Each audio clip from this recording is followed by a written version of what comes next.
오늘 공부할 기업은 삼성전기입니다. 삼성전기 주가는 최근 1년 동안 3배 넘게 올라 2026년 4월 2일 기준 41만 원에서 거래되고 있습니다. 시가총액은 31조 원, PER은 45입니다. 많은 분들이 삼성전자는 잘 알지만 삼성전기에 대해서는 잘 모르십니다. 삼성전기는 각종 전자 부품을 제조하는 회사입니다. MLCC, 인덕터, 칩 리지스터 등의 수동소자를 생산하는 컴포넌트 사업, 반도체 패키지 기판을 생산하는 패키지 솔루션 사업, 그리고 카메라 모듈을 생산하는 광학 솔루션 사업, 이렇게 총 3가지 사업 부문으로 구성되어 있습니다. 먼저 회사 역사를 설명드리겠습니다. 1973년에 삼성전자가 일본의 산유전기와 합작해 삼성 산유파츠라는 회사를 설립했습니다. 1974년에 사명을 삼성전기파츠로 변경했고 1977년에 다시 삼성전자 부품으로 변경했습니다. 그리고 1979년 한국증권거래소에 상장했습니다. 일본 산유 측의 지분까지 사들인 뒤 1987년 지금의 삼성전기로 사명을 변경했습니다. 1988년에 국내 최초로 초소형 적층 세라믹 콘덴서 또는 MLCC를 개발했습니다. 1991년 세종사업장에 MLB 공장을 준공하며 종합부품 메이커로 도약하게 됩니다. 2005년에는 피처폰을 위한 세계 최초 500만 화소 카메라 모듈을 개발했으며 스마트폰 시대를 맞이해 2010년대에는 트리플 카메라, 폴디드 줌 등 최첨단 카메라 모듈을 계속해서 개발합니다. 2022년에는 국내 최초로 고성능 서버용 반도체 패키지 기판인 FC-BGA를 양산했습니다. CEO는 누구일까요? 장덕현 대표이사는 1964년생이고 서울대학교 전자공학과를 졸업했습니다. 동대학원 석사와 미국 플로리다 대학교 전자공학 박사학위를 취득한 뒤 삼성전자에 입사했습니다. 2009년에 삼성전자 메모리 사업부의 컨트롤러 개발 팀장을 맡았고 여러 요직을 거쳐 2022년에 삼성전기 대표이사에 선임되었습니다. 삼성전기는 어떤 제품을 만들까요? 먼저 2025년 연매출의 46%를 기록한 컴포넌트 사업을 보겠습니다. 이 사업은 수동소자를 만들어 판매합니다. 수동소자는 외부 에너지를 사용하지 않고 전기적 신호를 조절하는 소자입니다. 공급된 전력을 소비, 축적 또는 방출해 회로의 안정화를 담당하고 대표적인 예시로 리지스터, 인덕터, 그리고 커패시터 등이 있습니다. 수동소자의 반대는 능동소자입니다. 능동소자는 외부 에너지를 사용해 전기적 신호를 조절합니다. 전기 신호를 증폭하거나 제어하는 역할을 수행하며 대표적인 예시로 트랜지스터와 다이오드가 있습니다. 삼성전기는 여러가지 수동소자 중 MLCC에 특화되어 있습니다. MLCC는 멀티레이어 세라믹 캐패시터의 약자로 세라믹 유전체와 금속 전극을 수백 층으로 쌓은 커패시터입니다. 물론 MLCC 말고도 구조와 유전체 및 전극에 들어가는 재료에 따라 수십 가지 종류의 커패시터가 있습니다. 커패시터의 역할은 크게 2가지입니다. 첫 번째는 전압의 노이즈를 제거하는 것입니다. 두 번째 역할은 실시간으로 반도체의 작동에 필요한 전력을 빠른 시간에 공급해주는 배터리의 역할입니다. 전기를 보관했다가 일정 양씩 내보내는 댐의 역할을 한다고 이해하시면 될 것 같습니다. MLCC는 컴퓨터, SSD, 스마트폰, 데이터 센터 서버, 승용차, DC-DC 컨버터 등 거의 모든 전자기기에 들어간다고 보시면 됩니다. 두 번째 알아볼 수동소자는 인덕터입니다. 주로 특정 전압을 필요한 전압으로 변환하기 위한 회로에 사용되며 IC에 안정적인 전력을 공급하는 역할을 합니다. 칩 리지스터는 전류를 제한하는 성질을 가지고 있습니다. 이 성질을 이용해 전자회로 내부에서 전압을 낮추거나 전류를 일정하게 하는 역할을 수행합니다. 두 번째 공부할 사업은 2025년 연매출의 20%가 발생한 패키지 솔루션 사업입니다. 이 사업의 주요 제품은 반도체 패키지 기판입니다. 기판은 반도체와 메인보드 간의 전기적 신호를 연결해주고 반도체를 외부 스트레스로부터 보호해주는 역할을 수행합니다. 삼성전기는 여러가지 기판을 만드는데 이 중 FC-CSP와 FC-BGA가 핵심입니다. FC-CSP는 플립 칩 스케일 패키지의 약자이고 FG-BGA는 플립 칩 ball grid array의 약자입니다. 둘 다 플립 칩이 앞에 들어가는데 이게 뭘까요? 반도체 칩과 기판은 크게 2가지 방식으로 연결됩니다.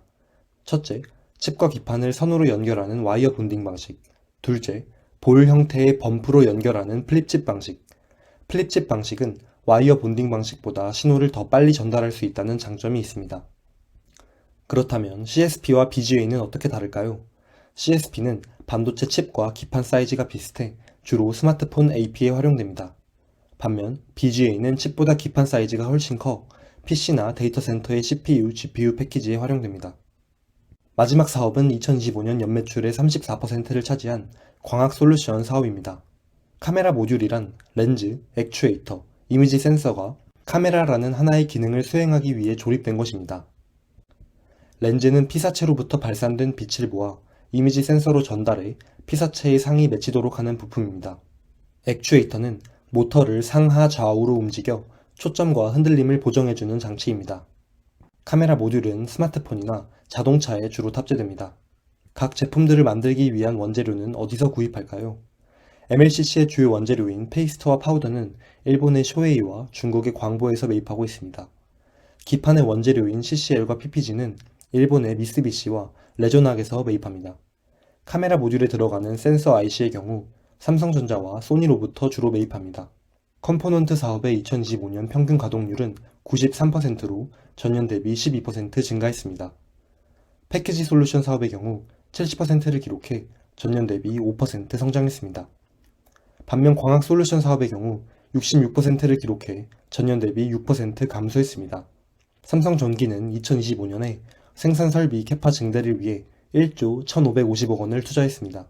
2025년 연구 개발 비용은 7,870억 원으로 전년 대비 18% 증가했으며 전체 매출액의 7%를 차지합니다. 주요 주주는 누구일까요? 2026년 4월 1일 기준 최대 주주는 지분 23.7%를 보유한 삼성전자입니다. 그 외 국민연금이 11%, 블랙락이 5%를 보유하고 있습니다. 자사주도 2.7% 있습니다. 목표 주가는 얼마일까요? 22개 기관이 모두 매수 의견을 제시했고 이들의 평균 목표 주가는 48만 7천 원입니다. 참고로 22곳 중 20곳이 올해 들어 삼성전기 목표가를 상향했습니다. 배당은 얼마나 줄까요? 주당 배당금은 2023년 1,150원에 불과했지만 2024년 1,800원, 그리고 2025년 2,350원으로 점점 증가하고 있습니다.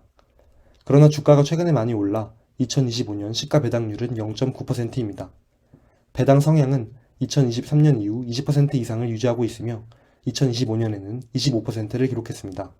회사는 향후에도 배당 성향을 20% 이상으로 유지하겠다고 밝혔습니다. 이제 가장 최근 실적인 2025년 실적을 살펴보겠습니다. 4분기 매출은 2.9조 원을 기록해 예상치 2.84조 원을 상회했습니다.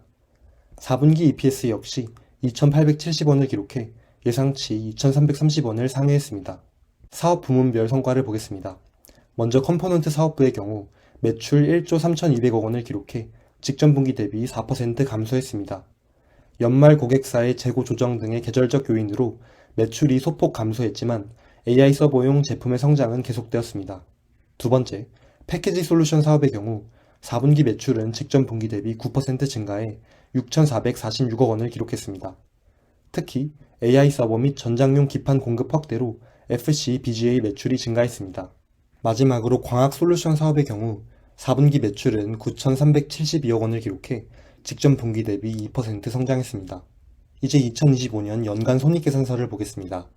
총 매출은 11.3조 원을 기록해 전년 대비 10% 증가했습니다. 매출 총이익은 전년 대비 16% 증가해 2.3조 원을 기록했고 영업이익은 전년 대비 24% 증가해 9,133억 원을 기록했습니다.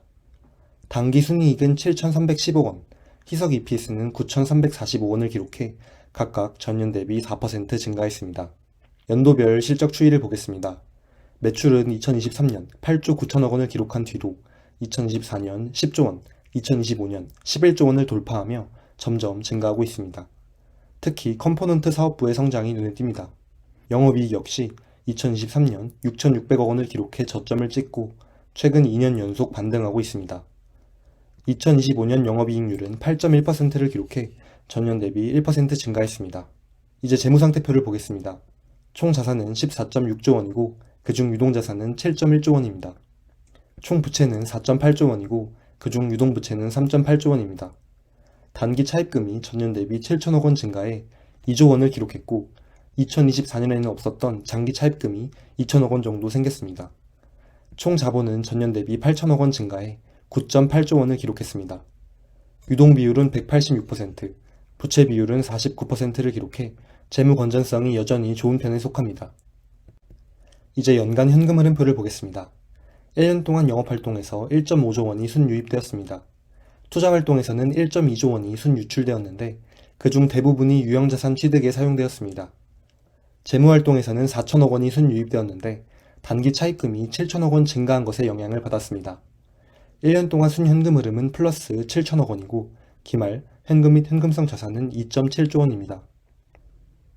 어닝콜 후 경영진과 애널리스트 간의 Q&A가 있었습니다. 주요 문답을 정리해드리겠습니다. 첫 번째, 4분기 MLCC 가동률이 전년 대비 높아 보이는데 실제 수준과 2026년 가동률 전망에 대해 설명해주세요. AI 서버 및 전장용 수요 증가로 인해 전년 동기 대비 출하량과 가동률이 크게 개선되었습니다. 2026년에도 글로벌 빅테크들의 AI 투자 기조가 이어지고 전장 시장에서 ADAS 확산과 XEV 보급이 확대되면서 AI 관련 응용처와 전장을 두 축으로 MLCC 수요가 견조할 것으로 예상합니다. 두 번째, 2026년 FC-BGA 사업 전망과 추가 캐파 증설 계획 여부를 공유해주세요. 기존 고객사의 공급 확대 요청과 신규 빅테크 거래선의 공급 요청이 지속되고 있습니다. 그에 따라 2026년 하반기쯤 풀가동 수준에 근접할 것으로 예상합니다. 고객 요청과 수급 상황을 잘 분석해 필요할 시 캐파 증설을 적극 추진하고 매출 성장세를 지속할 수 있도록 하겠습니다. 세 번째, 메모리 가격 상승으로 인해 IT 카메라 모듈 사업에 대한 우려가 있습니다. 반면 로봇과 자율주행에 대한 관심은 커지고 있습니다. 회사가 보는 올해 카메라 모듈 사업의 전망이 어떻게 되나요? 메모리 가격 상승에 따른 스마트폰 세트 수요 변동 등 시장 불확실성은 있으나 당사가 주력하는 플래그십용 카메라 모듈은 신규 기술 채용 수요가 지속되고 있습니다. 전장용의 경우 자율주행 플랫폼 시장을 겨냥한 솔루션을 확대하고 있습니다. 또 휴머노이드의 경우 고신뢰성 AF 액추에이터, 장거리 3D 센싱 기술을 기반으로 피지컬 AI 전용 차세대 솔루션을 적기에 확보해 가시적인 매출 성과로 연결하겠습니다. 네 번째, 유리기판 관련 조인트 벤처 설립을 검토하고 금속 표면 처리 회사에 투자하는 등 사업화 준비가 빠르게 진행되는 것 같습니다. 추진 현황과 전망을 업데이트해주세요. 유리기판을 차세대 신사업으로 육성하기 위해 2025년 파일럿 라인을 구축했고 현재 다수 고객사와 프로젝트를 진행 중입니다. 국내외 주요 협력사와 글래스용 식각 도금액 등 핵심 소재도 개발하고 있습니다. 조인트 벤처 설립은 올해 상반기 내에 완료될 것으로 예상하며 이를 통해 유리기판 공급망을 조기 구축하고 적기에 양산해 시장을 선점하겠습니다. 마지막으로 투자 포인트와 리스크에 대해 생각해 보겠습니다. 첫 번째 투자 포인트는 AI 혁명이 계속됨에 따라 MLCC의 수요가 급증하고 있다는 점입니다. 메리츠 증권 리서치 센터에 따르면 일반 서버에 들어가는 MLCC 수는 2,500개에 불과하지만 H100 AI 서버에는 무려 3만 개, 그리고 GB200 NVL72 AI 서버에는 자그마치 30만 개의 MLCC가 들어갈 것으로 예상됩니다. 삼성전기의 올해 1분기 AI 서버용 MLCC 시장 점유율은 40%로 업계 1위인 무라타와 시장을 양분하고 있습니다.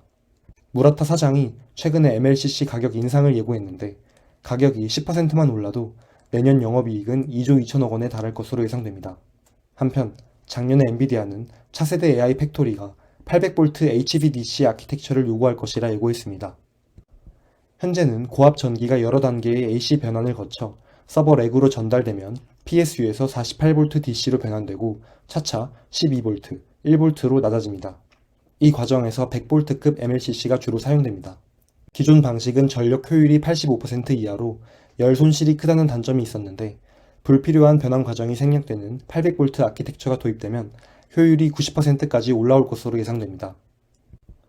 800V 아키텍처에서는 기존 100V MLCC 대신 내압 특성이 강화된 1000V 이상급 MLCC가 필요해집니다. 그만큼 고난이도 기술이 들어가기 때문에 가격 역시 10배 이상 비싸질 것으로 예상됩니다. 이게 끝이 아닙니다. 삼성전기의 또 다른 주력 제품인 FC-BGA 수요 역시 급증하고 있습니다. 그런 와중에 기판의 크기가 점점 커지면서 수율이 떨어지고 있습니다. 수급이 이렇게 타이트하다 보니 삼성전기는 최근에 일부 FC-BGA 제품군의 판매 가격을 인상한 것으로 알려졌습니다. 없어서 못 파는 데다 가격까지 올렸으니 실적은 좋아질 수밖에 없겠죠. 메리츠 증권은 삼성전기의 FC-BGA 매출액이 2025년 1조 원을 넘어 2026년 1조 4천억 원, 그리고 2027년 1조 7천억 원을 돌파할 것이라 전망했습니다. 두 번째 투자 포인트는 삼성전기의 신사업에서 찾아보았습니다. 올해 초 CES를 필두로 휴머노이드에 대한 시장 관심이 매우 커졌습니다. 삼성전기 역시 휴머노이드에 들어가는 카메라 모듈을 포함해 MLCC 그리고 FCBGA를 만들 예정입니다. 삼성전기 측은 일부 제품의 경우 올해 하반기부터 양산이 시작될 것이라 말했습니다. 그것과 별개로 삼성전기는 작년에 알바 인더스트리즈라는 노르웨이 전기 모터 회사에 전략적인 투자를 단행했습니다. 이 회사는 파이버 프린팅 기술을 특허로 보유하고 있고 삼성전기는 기술 협력을 통해 로봇 손에 들어가는 핵심 부품의 경쟁력을 강화하고자 합니다. 로봇 말고도 작년 말 삼성전기는 일본 스미토모 화학과 차세대 유리기판의 핵심 소재인 글라스 코어를 만들기 위한 합작법인 설립 MOU를 체결했습니다.